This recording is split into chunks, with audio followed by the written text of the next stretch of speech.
नमस्कार मेरे प्रिय श्रोताओं। आज मैं आप सब के लिए डॉक्टर DS शुक्ला द्वारा लिखित एक कहानी वसीयत लेकर आई हूँ।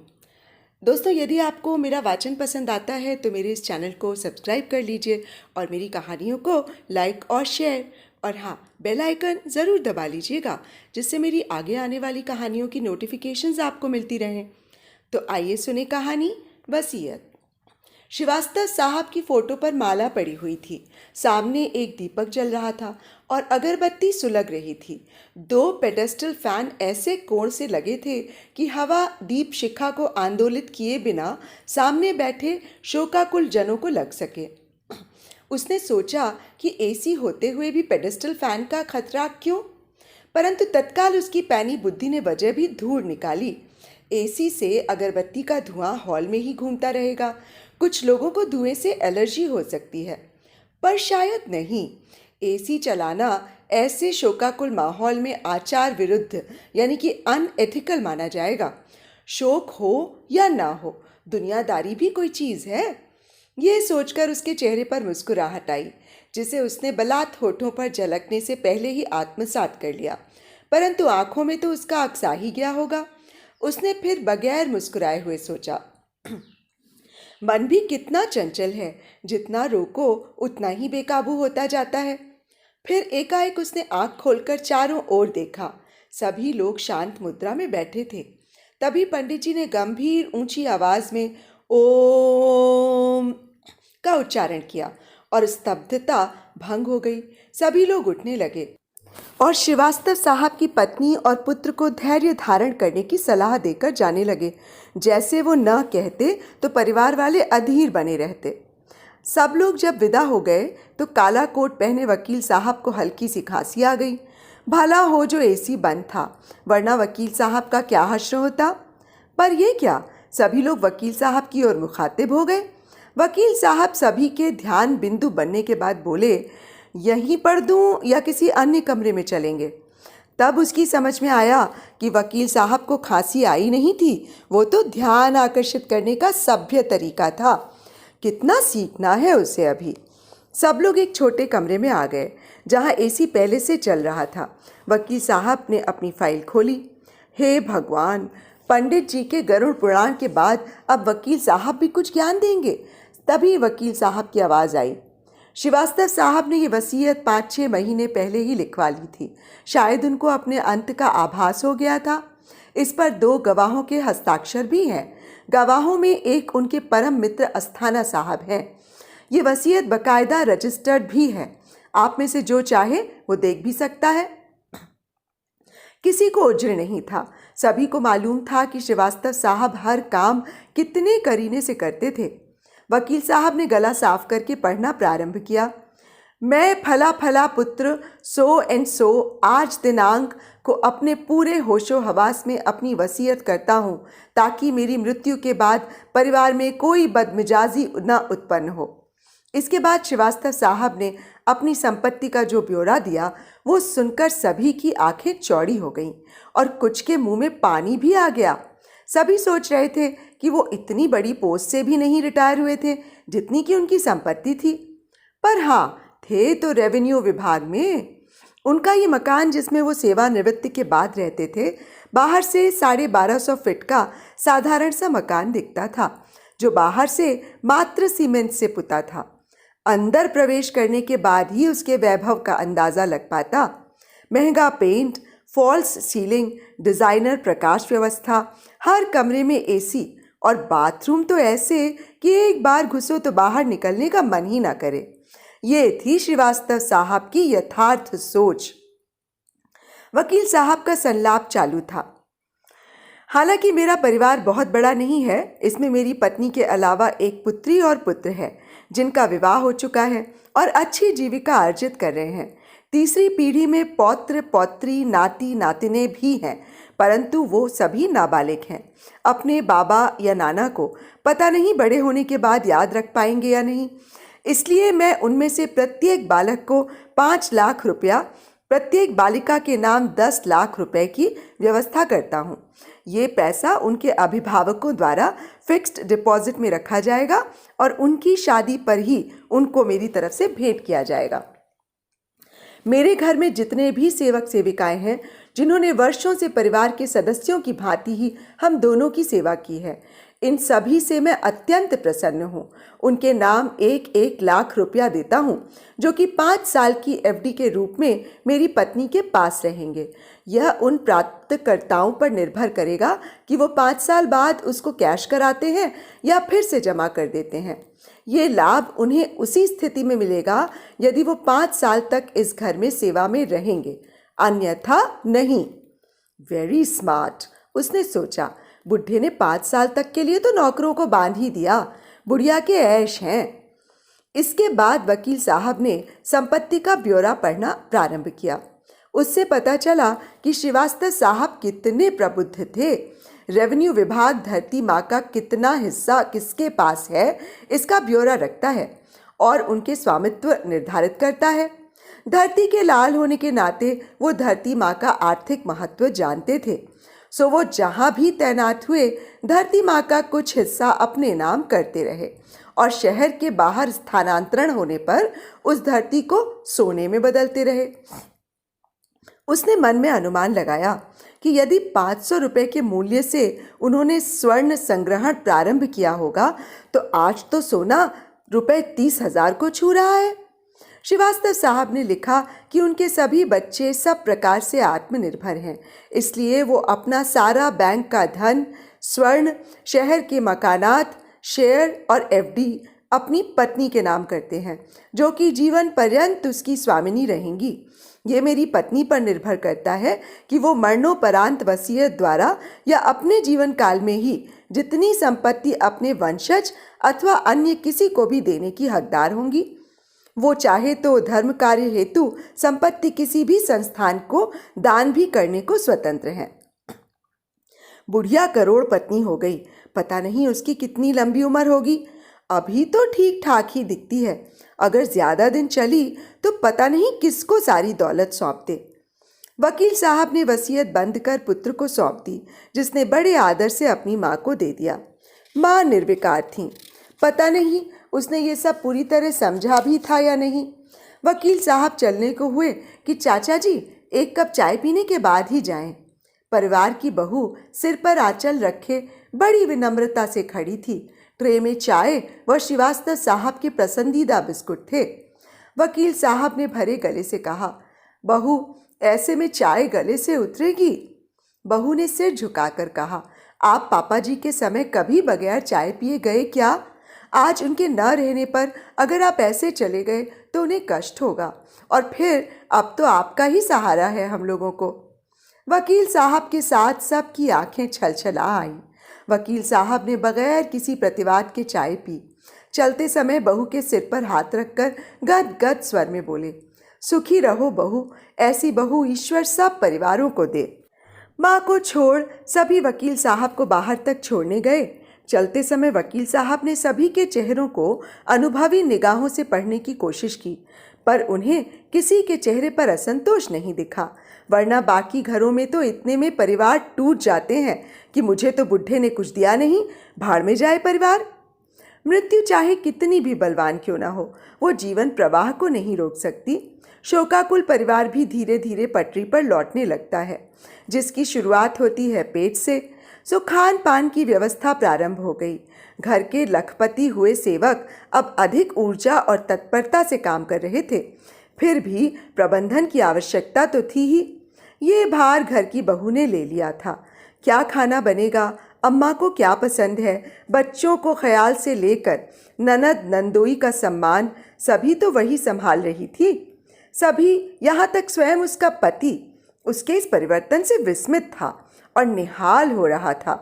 कहाँ इतनी नाजुक और फैशनेबल महिला और कहाँ ये जिम्मेदार गृहिणी। इस परिवर्तन के पीछे शायद श्रीवास्तव के वाक्य बहु कुल की मर्यादा तुम्ही से है का योगदान रहा होगा। रोटी के बाद रोजी जीवन का सबसे दूसरा बड़ा सत्य है। 2-4 दिन के बाद दामाद जाने की तैयारी करने लगा। माँ की सबसे ज़्यादा चिंता बेटी को ही होती है। उसने भाई से पूछा, माँ का क्या होगा? बेटे ने गंभीरता से कहा, यहाँ पूरी व्यवस्था तो है ही, नौकर भी परिवारजनों की तरह ही हैं, सो माँ जैसे पहले रहती थी वैसे ही रह लेंगी। मेरे साथ तो वो घर और शहर छोड़कर जाना ही नहीं चाहती। तभी बहू रास्ते का टिफिन लेकर आई और ननद से बोली, क्या बात चल रही है? नंद रानी ने बताया, भैया कह रहे थे कि माँ उनके साथ ये घर और मकान छोड़कर जाना नहीं चाहती। नौकर पुराने हैं, सब जानते हैं, सो माँ जैसे रहती थी वैसे ही रहेंगी। हम लोग बीच बीच में आकर खोज खबर लेते रहेंगे। ऐसा कैसे हो सकता है? इतने बड़े आघात के बाद इतनी जल्दी हम माँ को अकेले छोड़कर कैसे जा सकते हैं? सभी की तैयारी करते हाथ रुक गए। कुछ रुककर बहू फिर बोली, आप लोग जाइए, मैं अकेली माँ के साथ रहकर उनका ध्यान रखूंगी। सब लोग चौंक गए। उसके पति ने चौंक कर उसे देखा। सभी को अपनी आंख और कान पर विश्वास ही नहीं हो रहा था। वो बहू जो एक पल भी अकेले ससुराल में नहीं रहना चाहती थी, एकाएक बदल कैसे गई? बहू बोली, पापा जी ने मुझसे कहा था, बहू कुल की मर्यादा तुम ही से है, सो मैं माँ को ऐसी हालत में अकेली छोड़कर नहीं जा सकती। पति ने धीरे से पूछा, बच्चों और उनकी पढ़ाई का क्या होगा? मैं उन्हें ऑफिस कार्य के साथ कैसे संभालूंगा? बहू बोली, सुबह बच्चों को आया नाश्ता कराकर हमेशा की तरह तैयार कर देगी। स्कूल से बच्चे दीदी यानी कि ननद जी के बच्चों के साथ इनके घर चले जाएंगे। शाम को दीदी इनका होमवर्क और अपने बच्चों के साथ करा देगी। ऑफिस से लौटते समय आप बच्चों को वापस अपने साथ घर ले आइएगा। दीदी के बच्चों को भी भाई बहनों की कंपनी मिल जाएगी। वीकेंड्स पर आप बच्चों के साथ यहाँ आ जाना, कभी मैं मम्मी जी के साथ वहाँ घूम लूँगी। माँ ने जब सुना कि उनकी बहू उनके साथ ही रुक रही है तो उन्होंने भावुक होकर प्यार से उसे गले लगा लिया। समय के साथ धीरे धीरे चीज़ें सामान्य होने लगी थीं। एक शाम को बहू ने कृत्रिम रोष दिखाते हुए कहा, आप दिन भर घर में बैठी रहती हैं मम्मी जी, ये ठीक नहीं है। कल से सुबह सुबह आप मेरे साथ मॉर्निंग वॉक पर चलिएगा। सासू जी ये साधिकार आग्रह टाल नहीं सकीं। दूसरे दिन से सास बहू की जुगल जोड़ी की मॉर्निंग वॉक पार्क में आम बात हो गई। बहू जब बीच में सास को बेंच पर आराम करने बिठाती और उन्हें पानी पिलाती या जाड़ों में थर्मस से गर्मा गर्म चाय पिलाती तो पार्क में टहलते सभी बुढ़े बुढ़िया बड़े रश्क से इस सास बहू की जोड़ी को देखते। कुछ मन में सोचते होंगे कि काश भगवान ने ऐसी बहू उन्हें भी दी होती। कुछ दिनों के बाद बहू ने मोहल्ले में लेडीज़ किट्टी का आयोजन किया। पहली किट्टी की शुरुआत अपने घर से की। उसकी सास भी किट्टी पार्टी में मौजूद रहीं। काफ़ी आव भगत करने के बाद उसने प्रस्ताव रखा कि हमारे घर की बुजुर्ग महिलाएं अकेले घर में उपेक्षित पड़ी रहती हैं, ये ठीक नहीं। किट्टी में उन्हें भी आना चाहिए, इससे उनका मन बदल जाएगा और किट्टी की राशि भी बढ़ जाएगी। अन्य बुजुर्गों के आने से उसकी सास के साथ साथ सभी वृद्ध महिलाएं भी अपने को फिर से जिंदगी से जुड़ा महसूस करने लगीं। कुछ दिन के बाद श्रीवास्तव साहब के प्रथम तल पर बने हॉल में एक प्रशिक्षक की देखरेख में बुजुर्ग महिलाओं ने योग सीखना भी प्रारंभ कर दिया। सबके लिए तो निःशुल्क था, पर प्रशिक्षक की फीस व चाय का जिम्मा श्रीवास्तव परिवार पर ही था। धीरे धीरे सभी वय प्राप्त महिलाओं के जोड़ खुलने लगे। इधर उधर के स्पष्ट अस्पष्ट वेदना शांत होने के अलावा उनके स्वभाव में भी परिवर्तन आने लगा। 6 महीने बाद जब बेटी घर लौटी तो अपनी माँ को देखकर लिपट कर बोली, अम्मा अब तो तुम पहले से बहुत ठीक हो, अब तो तुम्हारा बुढ़ापा लगता है कम हो रहा है। माँ ने बहू की ओर इशारा करते हुए कहा, ये सब तुम्हारी भाभी की सेवा का असर है, वरना शायद मैं भी तुम्हारे पापा के पास पहुँच गई होती। भाभी की इतनी बड़ाई बेटी को रास नहीं आई। मन में कुछ खटास आई थी कि भाभी के शब्दों में घुल गई। नहीं दीदी, तुम मेरे बच्चों का इतना ध्यान रखती हो, तभी तो मैं यहाँ निश्चिंत होकर अम्मा की सेवा कर पा रही हूँ। वास्तव में आपने बहुत सहयोग किया। अच्छे और बुरे समय का प्रकृति में चक्र हमेशा चला करता है। आज जो खुश है उसे कल गम अवश्य मिलेगा, ये शाश्वत सत्य है। श्रीवास्तव परिवार का भी सुख 2 वर्ष से अधिक नहीं चल पाया। एक दिन सुबह लोगों को सूचना मिली कि श्रीवास्तव जी की पत्नी सोते सोते ही स्वर्ग से धार गईं। बच्चे तो दूर थे, सबसे पहले पड़ोसी ही पहुंचे। सास का पार्थिव शरीर जमीन पर लिटाया हुआ था। सफ़ेद चादर से सर से पांव तक पूरा शरीर ढका था। पास ही बैठी बहू इस आकस्मिक आघात से विक्षिप्त सी हो रही थी। रोना नहीं रुक पा रहा था। लोगों ने सांत्वना देने का प्रयास किया, पर व्यर्थ। विगत 2 वर्षों से सास बहू का संबंध प्रगाढ़ हो गया था, पर काल की गति तो निर्णायक होती है। कुछ समय बाद सभी को बाहर कर दिया गया। थोड़ी देर बाद जब दरवाज़ा खुला तो लोगों ने देखा उनका शरीर ठीक वहीं पर लिटाया गया था जहां 2 वर्ष पहले श्रीवास्तव का पार्थिव शरीर रखा था। मृतका के चेहरे पर हल्का सा मेकअप कर दिया गया था। हल्की लिपस्टिक का आभास था। गले में गुलाब के फूलों की मालाएं, पास में जलता दीपक और सुलगता लोबान था। मृत्यु के बाद चेहरे पर जो हल्की सी विकृति आती है वो भी मेकअप में छुप गई थी। फूल मालाओं से सजी मिसेस श्रीवास्तव ऐसी लग रही थीं मानो तीर्थ यात्रा से लौटने के बाद, उनका मालाओं से स्वागत होने के बाद वो आराम से सो रही हैं। बच्चों के आने में देरी थी तो शरीर को शीशे के कॉफिन फ्रीजर में सुरक्षित कर दिया गया। बेटा बेटी अपने परिवार के साथ आई। माँ को मृत देखकर वो बेहाल हो गए। अभी तो उन्हें विश्वास था कि माँ ने उनके साथ मजाक किया है। शायद वो परखना चाहती होंगी कि उनका कौन बच्चा कितनी देर में आता है। पर यहाँ तो माँ वाकई नहीं है। सभी ने प्रणाम किया। बहू ने बताया कि माँ विद्युत शव दाह संस्कार चाहती थी, जहाँ कपड़े ज़्यादा अस्त व्यस्त नहीं किए जाते हैं। इसलिए माँ को विद्युत संस्कार करने की व्यवस्था कराई गई। पार्थिव शरीर की अंतिम यात्रा के समय सभी की आंखें नम थीं। बच्चे रो रहे थे, पर बहू की हालत तो सबसे दयनीय थी। उसे कौन समझाए, कैसे समझाए। मिट्टी जाने के बाद उसने सारा घर धोया। नौकरों ने मदद की, पर सास का कमरा उसने अपने हाथों से धोया।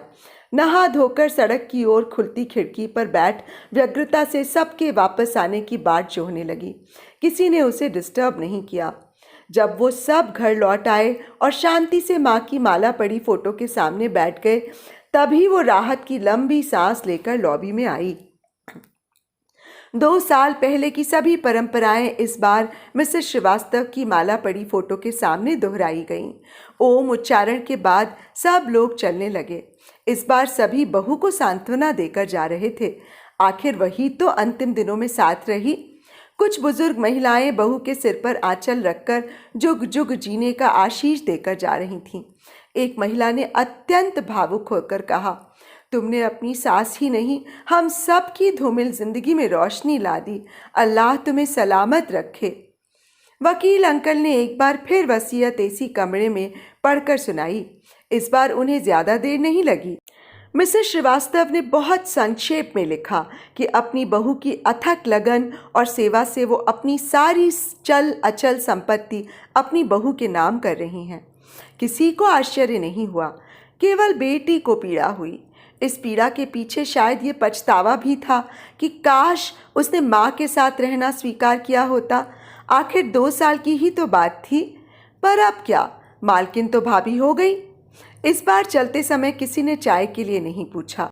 वकील साहब ने चलते समय सोचा, पर अगले ही क्षण ध्यान आया कि इस बार बहू ही बेसुध है तो शिष्टाचार कौन करे। वकील साहब सिर हिलाते हुए अकेले बाहर निकल आए। बेटी माँ के संस्कार के बाद ही चली गई। भाई के बच्चों को भी छोड़ गई। ननद को विदा करते समय बहू ने कहा, दीदी, माँ के ना रहने से ये मत सोचना कि तुम्हारा मायका खत्म हो गया। मेरे और तुम्हारे भैया द्वारा तुम्हें पहले से ज़्यादा सम्मान व सत्कार मिलेगा। बेटी ने भाभी की आंखों को कुछ पढ़ना चाहा, पर प्यार के सिवा उसे कुछ नहीं दिखा। वो सिर हिलाकर चली गई। बहू कुछ हफ्ते वहीं रुकी। सारी चल अचल संपत्ति अपने नाम कराकर वो अपने पिता के साथ जाने को तैयार हो रही थी। शीशे के सामने उसे अपनी ननद की कही बात, वाकई केवल चेहरे से ही किसी का व्यक्तित्व नहीं पहचाना जा सकता, याद कर उसके चेहरे पर एक मुस्कान आई जिसकी कुटिलता देखकर वो स्वयं चौंक गई। अगले क्षण उसी मुस्कान के साथ बहू के मुंह से निकला, अच्छा हुआ कि किसी ने सासू के गले की माला को नहीं हटाया, वरना फंदे का निशान तो बहुत गहरा था। तो अभी आप सुन रहे थे डॉक्टर DS शुक्ला द्वारा लिखित एक कहानी वसीयत। ये यथार्थपरक कहानी मन को बड़ा आघात पहुंचाती है, क्योंकि मनुष्य एक पैसे के लिए जिसे यहीं छोड़कर जाना है, कितना पापित हो सकता है, ये इस कहानी में दिखाया गया है। तो अब मुझे इजाज़त दीजिए, और कहानी और वाचन कैसा लगा मुझे ज़रूर बताइएगा। पसंद आया हो तो कहानी को लाइक और शेयर भी कीजिएगा और मेरे चैनल को सब्सक्राइब कर लीजिएगा। नमस्कार।